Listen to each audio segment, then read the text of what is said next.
Well, Jim, let's go to this audio. This is from ESPN. Jade Cargill speaking with whoever this reporter is, filming his face right in front of the camera. Very well lit, a giant face. Let's hear what the face and Jade Cargill have to say. For ESPN, joined today by WWE's newest free agent signing, Jade Cargill. Massive get from AEW for WWE. It's your first day. How's it going? How's everything down in the Performance Center in Orlando? It's going great, Mark. How are you doing? And thank you for breaking the news. I appreciate that. You did an amazing job doing that. But it's been great. Stop right there. He did an amazing job breaking the news. Well, and to be quite honest, is he doing this from high school radio, or is this guy a legitimate on-air reporter? No, I believe he's one of their legitimate on-air or off-air or audio He might be a good off-air reporter. I don't think he's a good on-air personality, but I will digress later. Let's see what happens. But Jade Cargill, I will say, when he said a good steal from AEW, she was nodding her head yes. But let's go to this. How's the first day at the new school? What are you up to? What have you been doing? You're asking too many questions now. You don't need to know that. Just know I'm working hard and doing the work to create some dream matches.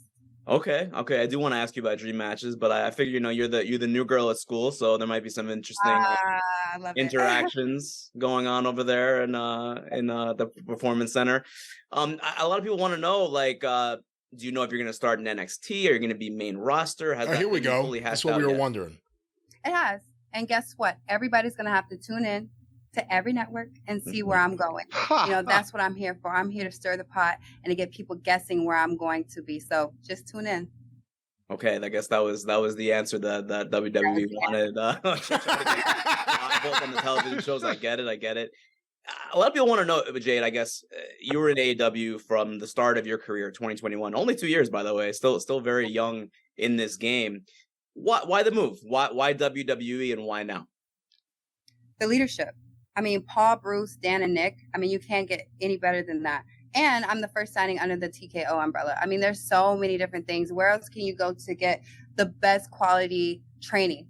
Nowhere else. The PC here is one of one. There's nothing else like it. The machine is behind you. The platform, just the overall history, the legacy. Creating a household name. I mean, I can go on and on. I mean, why not? The question more so is why not? Let me stop it there for a second. I'm creating a household name. See, here's the thing. She is completely convinced that her farts smell like fucking Purdy flowers. You can tell because she carries herself like a star. She's convinced she is one.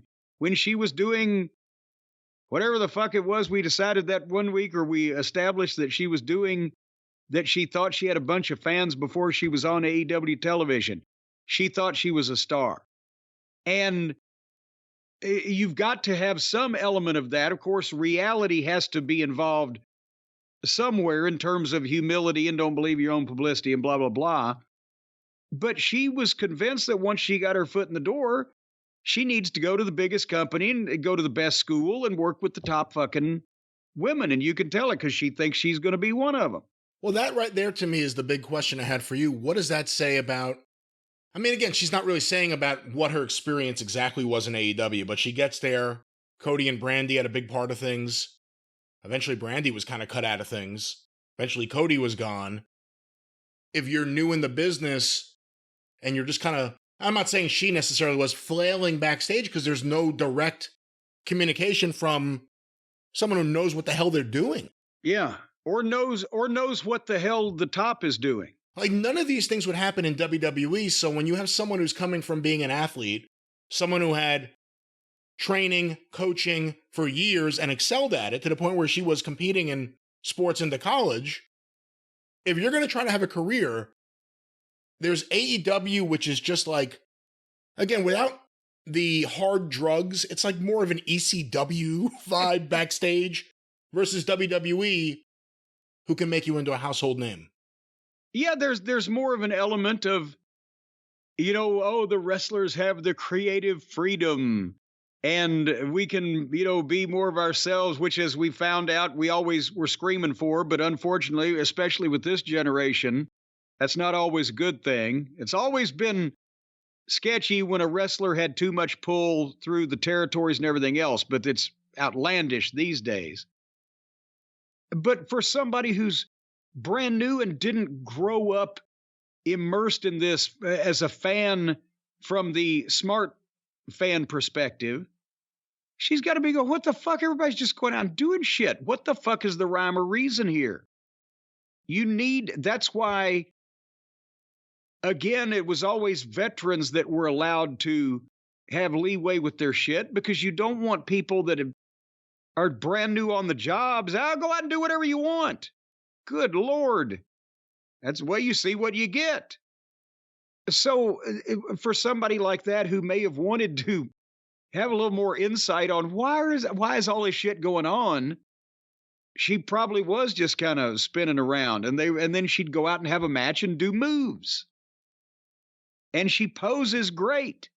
And nobody maybe has sat down and explained to her, well, here's the way you think about a match, this way or that way, or the amount of offense you give versus the finish versus how you're being presented versus how your opponent's being presented versus here's how little tips on how to get some more heat with people or get them to listen to you on your whatever. That's why if you're a veteran, you've always had some kind of leeway if you drew money.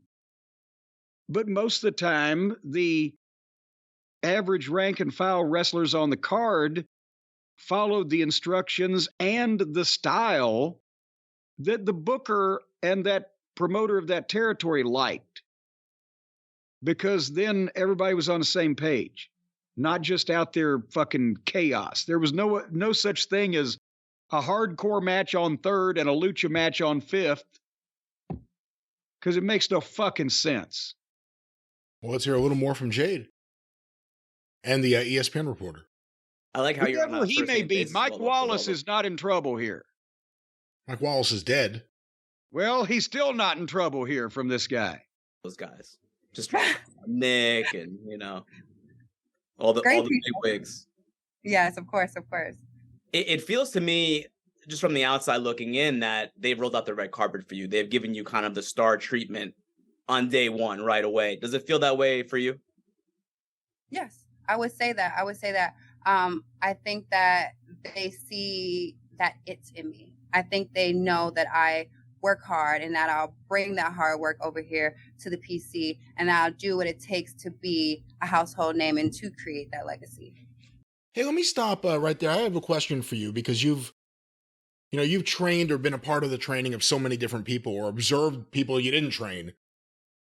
When you're dealing with an athlete coming out of competing all 4 years in college, let's say, can anyone train them, or do you need a specific type of trainer to be able to work with them? Because was Brock and Shelton, oh, that's bad English. Were Brock and Shelton's training similar, or did you have to customize it a little bit based on how an athlete's used to training?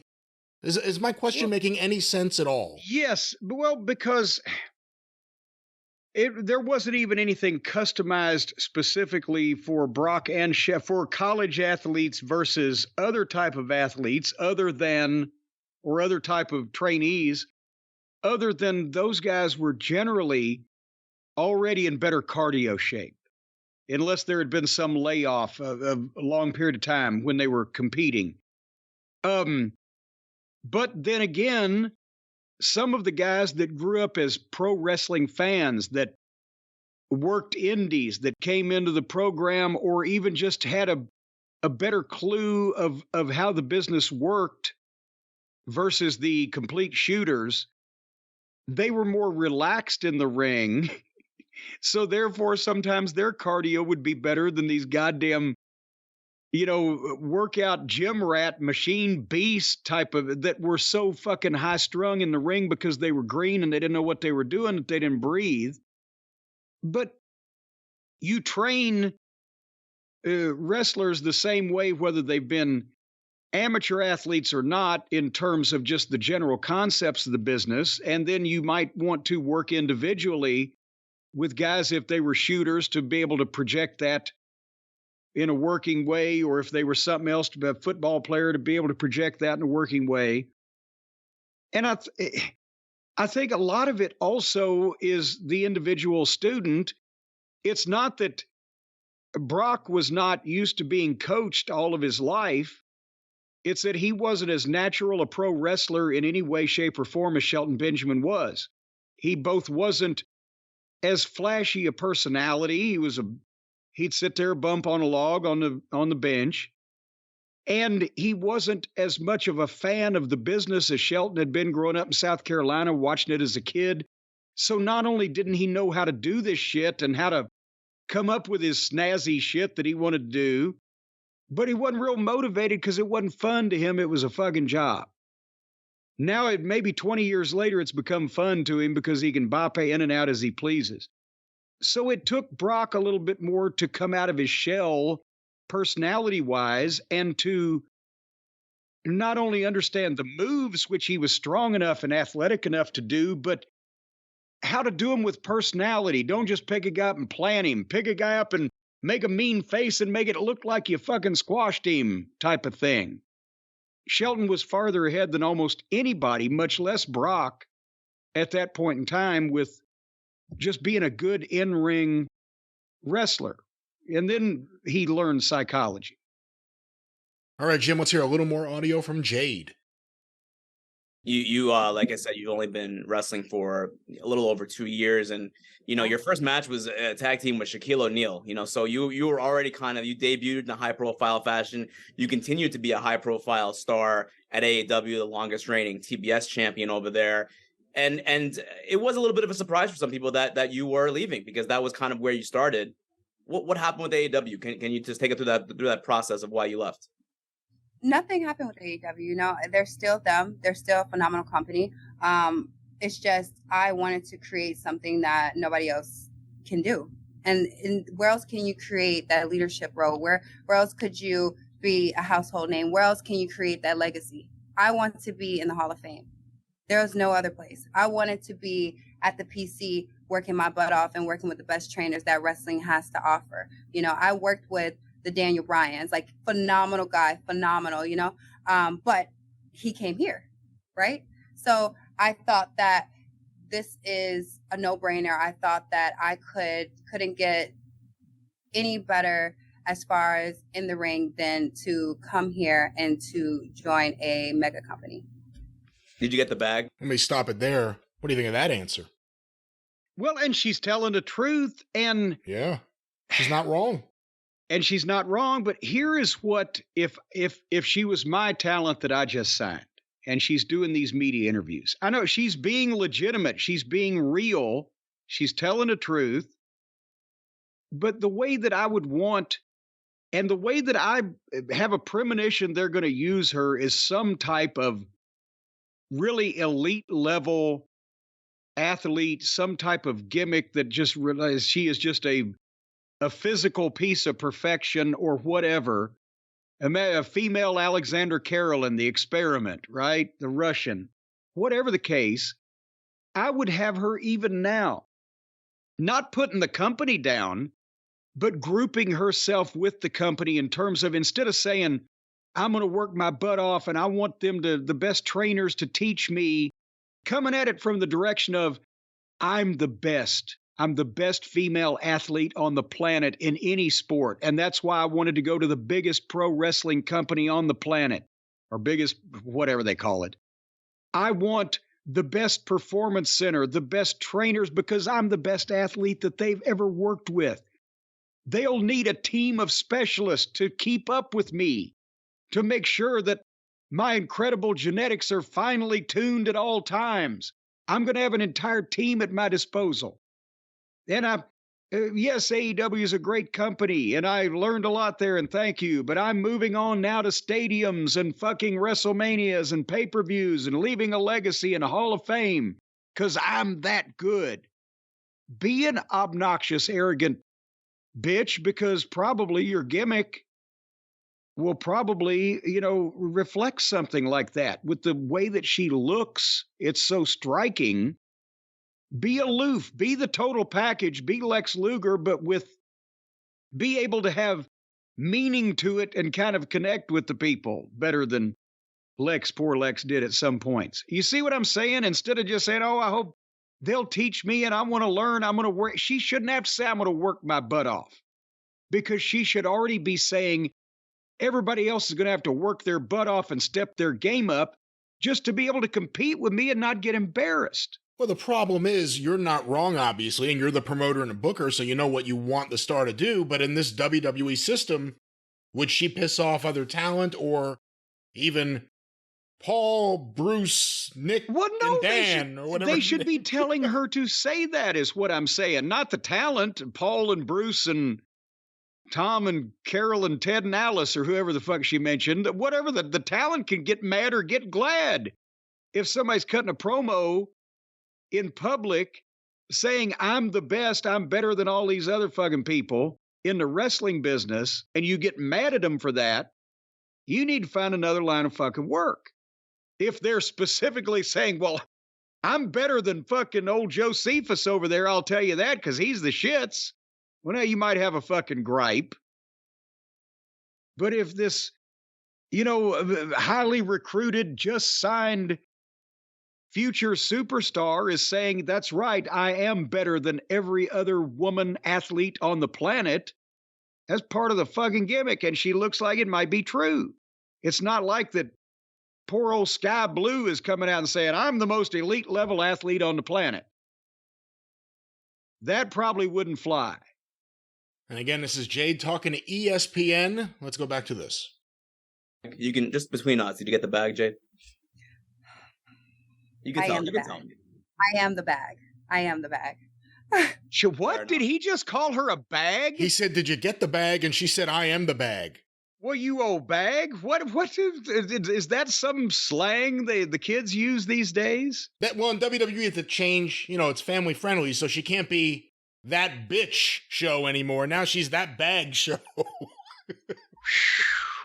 Let's go back to Jade at ESPN. Your one of your mentors, Cody Rhodes from the Nightmare Factory. I know that you trained with him a little bit, and you went to his school down in Georgia. He signed with WWE last year from AEW. How much of a factor, of Cody already being there helped you? Good question. Top 3 reasons, and was top 2. Cody is a phenomenal wrestler. He's a phenomenal father. He's very honest, even when he has to get brutal with it. I respect Cody. I respect him trusting the system. And when I first came in, he was one of the few people that sat me down and was honest with me about this entire industry. And I appreciated that. So one thing I'm not going to do is let him down. I'm going to come in here and do the work and show him why I'm a great pick. I'm sure he's... Good answer there. Yeah. She's very good with doing these. As I said, she probably... and probably will grow into it, needs more of her, I hate to say the word character again, but her public persona in these things rather than being so humble. She needs to be a little bit more stuck up. Can you imagine if Steve Austin, during the height of the Attitude Era, had done an interview with anybody in the media where he said, boy, I really want to get in there and work as hard as I can to prove myself. It's not the... I hear you. And again, she's talking to ESPN, not, the Wrestling Observer or something. Well, but it's, you know what? She's got a chance now in front of the most wide audience that she's ever been in front of to make first impression and mold their image of who she is and what she does. What she just said about Cody was very interesting, because I think that's exactly that, in a very oversimplified way, is a good example of the problems that Cody eventually ran into in AEW. Because that's who Cody was. For good or for bad, he wanted to work with talent like that. She appreciates that to this day. She'll probably never forget that. AEW now, there isn't a Cody Rhodes there. Punk was a Cody Rhodes in a very different fashion. A different delivery, but the same kind of function. Here, I'm one of the main event guys, and also I've had a ton of experience, and here is some tidbits of wisdom you ought to know. I know it's crazy here. Let me be the one to sit down and help you. Let's go back to this. Excited to have you on board. Yes. So you mentioned dream matches. Yes. Give me some names. What are do you have like a list? Remember when Cody left as a free agent? I'm not sure if you were following, and he had like a list of all the people that he wanted to face. Do you have a WWE list of all of your dream matches?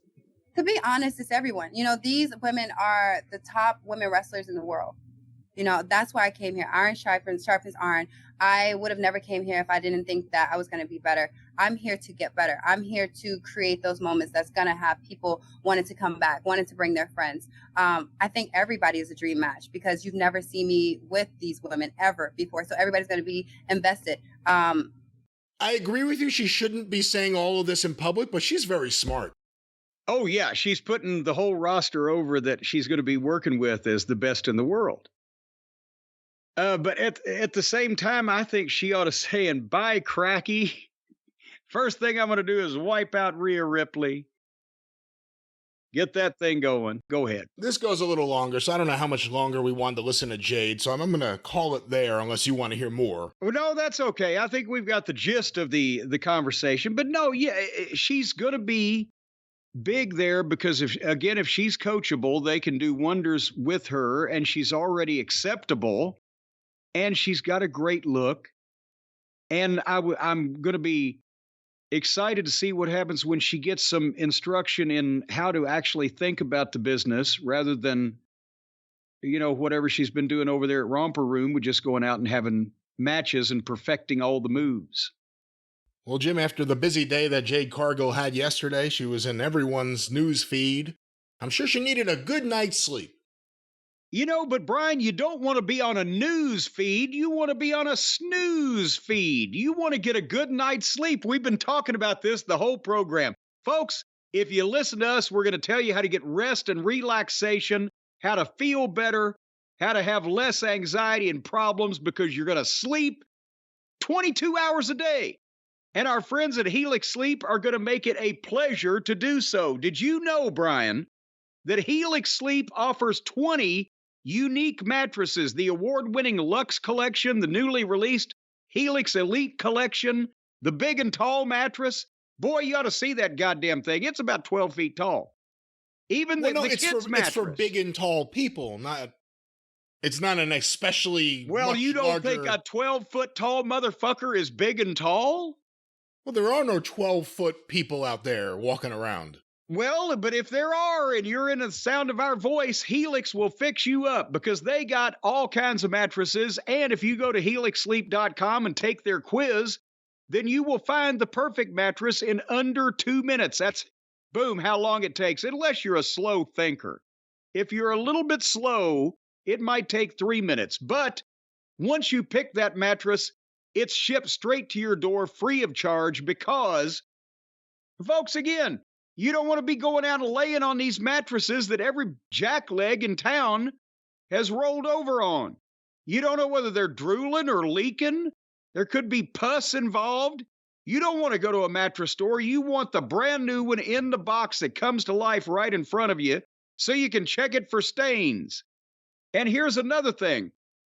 Brian, did you know that besides the fact that these mattress models are designed for specific sleep positions and feel preferences, if you prefer being felt up at night, these mattresses are for you. But also, ladies and gentlemen, the memory foam layers, the optimal pressure relief, the more responsive foam, and it all comes down to the incredible all-American team that they have. They got their own manufacturing facility for these fine quality mattresses, like sleeping on a cloud. And they've got a team of experts. I thought there was 4 people on the team, but Brian, you say there's more. But they also are all American-made ingredients, for heaven's sake. The fabric is specially ether-soaked with American ether. So if you lay down on this thing, you're going to sleep like 5 to 7 seconds. As a matter of fact, if you lay on your face, on your stomach, it's quicker. None of this is true. None of this is true. Take a big snort, and you're out. This is from the perverse mind of Jim Cornette. None of this is true, ladies and gentlemen. None of this is in the copy. And none of this is anything you have to worry about when you get one of the fantastic Helix sleep mattresses. As you said, they come to life right in front of you. You open it up. Yes. Woo! Right in front of the whole family. You get to watch the show. And then then you get to take a sleep big on it. whiff of it, and you'll come to right death, right down No. on time. You'll sleep the. You will be alive. Stop that. You'll sleep. Have you ever heard the people say, "I slept like I was dead last night. I was dead asleep"? It's a colloquialism. It's a figure of speech. But you'll drop over and fucking saw logs as soon as your head hits the Helix sleep mattress. You'll become a lumberjack in your nocturnal hours. And you don't want to take my word for it. Who would doubt me? But Helix Sleep has over 12,000 five-star reviews. And besides that, by supporting Helix, they also support the first responders, the military, the teachers, the students, the garbage men, the dog catchers, all the people out there making your lives a living hell. They're supporting them, folks. And don't forget about the little ones, those kids' mattresses. If I could only say what I'd like to say about those, but Brian won't let me. Designed for children 3 to 12 years old. And that's good enough. That's all you need to say. You don't need to opine or give any of your other sick thoughts about anything else. These are wonderful mattresses for kids. And of course, wonderful mattresses for the whole family. Well, what you need to do then is you need to go right now to helixsleep.com/JCE because they're offering 20% off all the mattress orders and 2 free pillows for our listeners right here. Well, my listeners. I don't know about yours, Brian. Go to helixsleep.com/JCE, 20% off and 2 free pillows. I'm telling you, you order the thing, it comes in a box, you unbox it, you put it on the bed, you fall and you sleep the sleep of the angels. And it's clean, too. That's right. Once again, guaranteed clean mattresses that'll make you have a good night's sleep, possibly the sleep of the angels in a heavenly sort of bouncing on the clouds before you wake up once again for another wonderful day, another wonderful day with Helix Sleep. But you're saying they've discontinued the ether-soaked material that helps drift you off to sleep. I think that may have been something custom made by a third party for you, maybe as a present or something. It was the Ether Bunny. Isn't that you? Well, see, now don't confuse. Are you incriminating yourself in a very David Lynch kind of way? Yes, I put myself out with Ether. It was hard to keep the rag on my face as I started drifting off. Well, in a non-ether way. While all the listeners are drifting off, transition us. Well, once again, the promo code in a non-ethered way, everyone will drift off for a good night's sleep with Helix Sleep. What's the promo code, Jim? Oh, well, that's JCE. Well, thank you so much for that. Yeah. And once again, You're Helix welcome. Sleep, very popular here in this house. We have a few of their mattresses, and I love my all-form couch in the library. Well, there's a lot of things popular in your house. I don't know.